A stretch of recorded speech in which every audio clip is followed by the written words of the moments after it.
Hello students, अब हम आ चुके हैं new chapter that is chapter 7। Chapter 7 की इंट्रोडक्शन के बारे में हम बात करेंगे।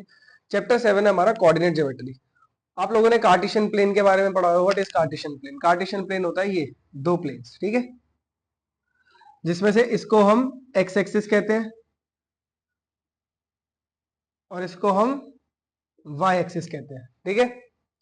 फॉर एग्जाम्पल 0 1 2, इधर कैसे चल, सॉरी, 1 2 3, इधर -1 -2 -3। सिमिलरली ऊपर को भी 1 2 3, और वहीं नीचे को जाए तो उल्टा -1 -2 -3। ये होता है हमारा कार्टेशियन प्लेन। इस लाइन को हम एक्स एक्सिस कहते हैं इस लाइन को हम वाई एक्सिस कहते हैं, ठीक है बच्चों। इसके साथ साथ क्या होता है कि हम इस पे पॉइंट्स बनाते हैं अलग अलग। फॉर एग्जांपल मैंने एक पॉइंट बनाया यहां। अब इस पॉइंट की वैल्यू क्या होगी? सबसे पहले हम ये लिखते हैं, एक कार्टेशियन प्लेन में हम इस तरह से लिखते हैं वैल्यू x, y। मतलब पहले आती है x की वैल्यू, फिर आती है y की वैल्यू। मतलब पहले x एक्सिस की वैल्यू, फिर y एक्सिस की वैल्यू। फॉर एग्जांपल यहां पे देखा जाए ये पॉइंट, ये x एक्सिस पे कहां लाई कर रहा है? 2 पे, तो ये हो जाएगा 2। और y एक्सिस पे कहां लाई कर रहा है? 3 पे, तो हो जाएगा 3।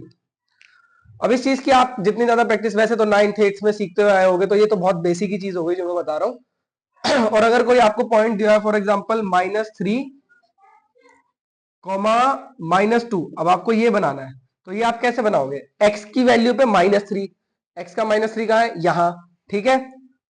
अब यहां से कहां जाना है? y की वैल्यू पे -2, y की वैल्यू पे -2 कहां है? यहां। तो मतलब कितना? यहां, मतलब y x की वैल्यू पे पहले -3 पे है, फिर -2 तक जाने के लिए यहां, ठीक है।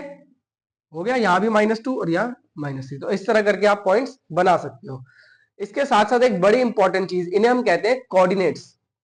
मतलब इन पॉइंट्स को हम कहते हैं कोऑर्डिनेट्स। अब कोऑर्डिनेट्स में जो एक्स एक्सिस की वैल्यू होती है उसे हम कहते हैं एब्सिसा, ठीक है। और जो वाई एक्सिस की वैल्यू होती है उसे हम कहते हैं ऑर्डिनेट। इतना बच्चों क्लियर हो गया? एक्स एक्सिस की वैल्यू को हम कहेंगे एब्सिसा और वाई एक्सिस की वैल्यू को हम कहते हैं ऑर्डिनेट, ठीक है।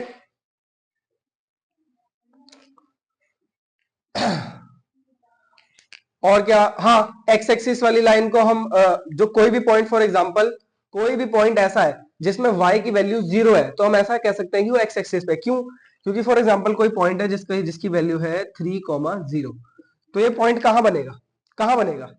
x के 3 पे और y के 0 पे। 0 तो यही होता है ना, तो मतलब हम इसको कंसीडर नहीं करेंगे, ये एक्स एक्सिस पे ही बन जाएगा, एक्स एक्सिस पे ही 3 पे बन जाएगा। ये होगा ये पॉइंट, यही होगा ये पॉइंट, ये पॉइंट होगा, ठीक है। और सिमिलरली कोई ऐसा है जिसका x 0 है और y की वैल्यू दी हुई है, तो उस केस में इस x को हम भूल जाएंगे, सिर्फ y पे ध्यान देंगे। -2 मतलब वो y एक्सिस पे ही बन जाएगा यहां। एनसीईआरटी में तो इसके बहुत इजी क्वेश्चंस दिए हुए हैं, लेकिन एक्स्ट्रा बुक्स में थोड़े डिफिकल्ट हो जाते हैं। उसमें वो आपको क्वेश्चंस दे सकते हैं कि कोई कोई पॉइंट है, मान लो वो एक्स एक्सिस पे है, कोई पॉइंट है मान लो वो वाई एक्सिस पे है, तो उसमें वाई की वैल्यू क्या होगी या एक्स की वैल्यू क्या होगी। तो ऐसे इंटरेस्टिंग क्वेश्चंस दिया जाते हैं। तो आपको ध्यान रखना है, कोई पॉइंट अगर एक्स एक्सिस पे है तो उसमें वाई की वैल्यू 0 है, और कोई पॉइंट अगर, लिख देता हूं मैं, एक्स एक्सिस पे है तो वाई की वैल्यू 0, और कोई अगर वाई एक्सिस पे है तो मतलब x की वैल्यू 0 है। क्लियर है? इसके अलावा हमारे पास जो सबसे मेन चीज आती है इस चैप्टर में, हम करेंगे डिस्टेंस फॉर्मूला। फॉर एग्जांपल आपको दो पॉइंट्स दिए हुए हैं, कोई भी रैंडम दो पॉइंट्स दिए हुए हैं, यानी कि एक ये और एक ये, इनके बीच का डिस्टेंस क्या है? इनके बीच का डिस्टेंस क्या है ये निकालने के लिए हमें एक फॉर्मूला दिया हुआ है, _x2 -x1 का स्क्वायर प्लस में y2 -y1 का स्क्वायर। अब आप सोचो y2 किसे लेना है, x2 किसे लेना है? तो वो एक इंटरेस्टिंग चीज है। क्या y2 हम x2 किसे ले सकते हैं? कुछ भी नहीं, मान लो इन दो पॉइंट्स का निकालना है।